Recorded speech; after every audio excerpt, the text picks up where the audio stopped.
spend a lot of my day talking about a political appointee of the Obama administration, and her name is Lisa Jackson. She's the administrator of the EPA. And one of the things I tried to challenge the EPA, and it's a daunting task to take on a federal agency in a lot of ways, but from Kentucky, I try to challenge her because I find a lot of hypocrisy in what she's talking about coal, about Appalachian coal, more specifically Kentucky coal. What frustrates me so much is that she has actually told congressional leaders that she cannot be concerned with the economic impact of her decisions. And that's simply bad government. That's not the way a government's supposed to function. But I'll tell you, it's easy to be in Lexington, Paducah, and challenge Lisa Jackson. It's nothing to have your office down the road from her offices. And that's what Congressman Ed Whitfield does. And we appreciate it very much, Congressman. The Congressman recently has added to his many responsibilities. He is now chairman of the House Subcommittee on Energy and Power, which is a tremendous responsibility and a real honor for the Commonwealth. We appreciate his service. We appreciate the dialogue we have with your office, Congressman. And most of all, we appreciate you being here today. Congressman Whitfield.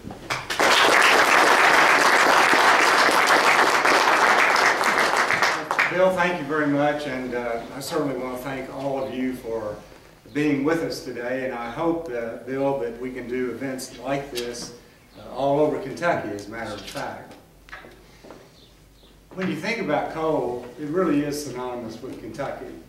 I remember back in the 60s and 70s, the #1 coal producing county in all of America for 7 or 8 years straight was Muhlenberg County. And nationwide, the coal industry, directly and indirectly, provides about 550,000 jobs. But more than jobs, the jobs that are being created because of the low cost of electricity that everyone's talked about that coal provides, we can be more competitive in the global marketplace. And being competitive in the global marketplace is what it's all about today. And Mike Ward, the chairman and CEO of CSX, who you know, Greg, was in my office last week.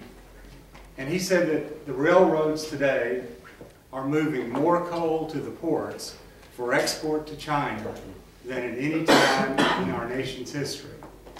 And not only are they importing so much coal from China, but they're also, not only is China importing so much coal from the U.S., but they're also importing coal from Australia, more than any time in that nation's history.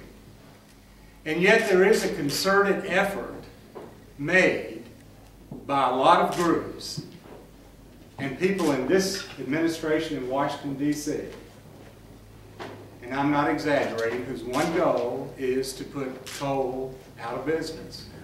You can go to a lot of websites of some of these groups, and they'll say beyond coal, after coal. And their total desire and ambition is to put coal out of business.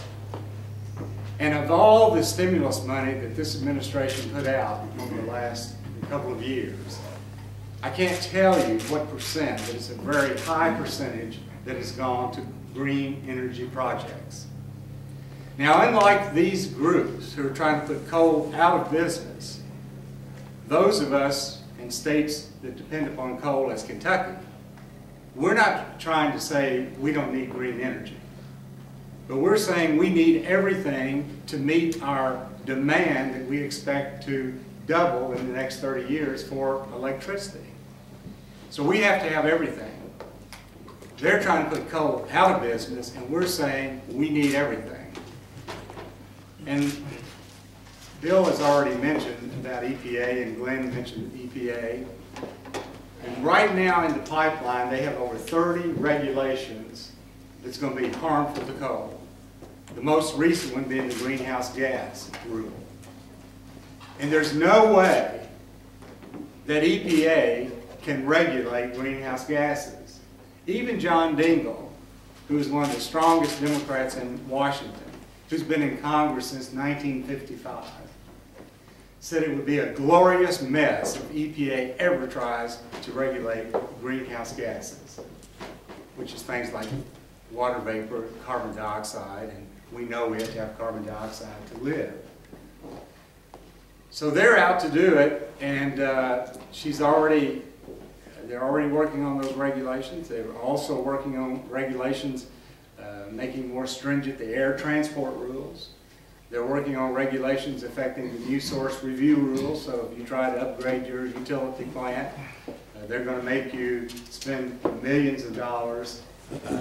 So even though you're trying to improve the environment by upgrading, if you do so, you have to put additional technology in that makes it so costly that you simply can't do it. So the U.S. Congress has not looked at the Clean Air Act since 1990.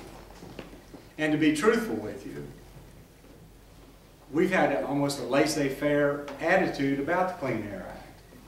But only because of this administration do we now know that we've got to be refocused on the Clean Air Act. And we're going to reassert ourselves into the Clean Air Act and with what's going on at EPA. We've already sent pages of interrogatories over there asking for detailed information about some of the formulas they used and so forth and so forth. And EPA, I don't remember when the last time they testified in Congress, but we're going to have them up there every 2 or 3 days. We've got 5 committees, separate committees, just on the House side, not including what Mitch and Senator Paul are doing on the Senate. They're going to have hearings about EPA. And we're going to introduce legislation to reverse some of the things that they're doing. And we think that we can do so without harming the environment. And we're going to pass them on the House side. There's not any question, but we're going to pass them on the House side. And then it's going to go over to the Senate.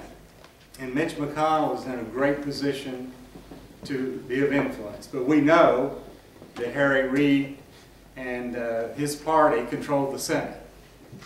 And they're not going to be supportive of this. But at a minimum, we hope that we can get some things through. At a minimum, we're going to elevate this issue for the 2012 presidential election. Because this is about jobs. It's about our economy remaining competitive with the global economy. And for us in Kentucky, around 90% of our electricity comes from coal. So states like Kentucky, if EPA are successful, are going to be the states that are going to be hurt the most. And then, you know, we have these states like California that will not even allow a coal-powered plant in the state, but they don't mind importing electricity from coal-powered plants outside the state. So we have our work cut out for us, and we have a real battle going on in Washington, D.C. I want to emphasize that. Many of you know that.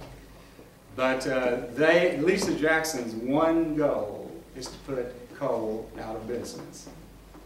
And a lot of people think, I mean, we're exaggerating about that, but we're not exaggerating about it. That's the long-term goal. And when you have a 250-year supply of this commodity in the U.S., it can be helpful to us for many, many years to come, as it has in the past. So we're going to need the assistance and coordination and cooperation of all of us, railroad industry, barge industry, utilities, coal operators, everyone, to stem this flow that they're trying to do in Washington, D.C. So I look forward to working with all of you. And Bill, thank you all very much, and Faces for getting this together, and hopefully we can do more around the state.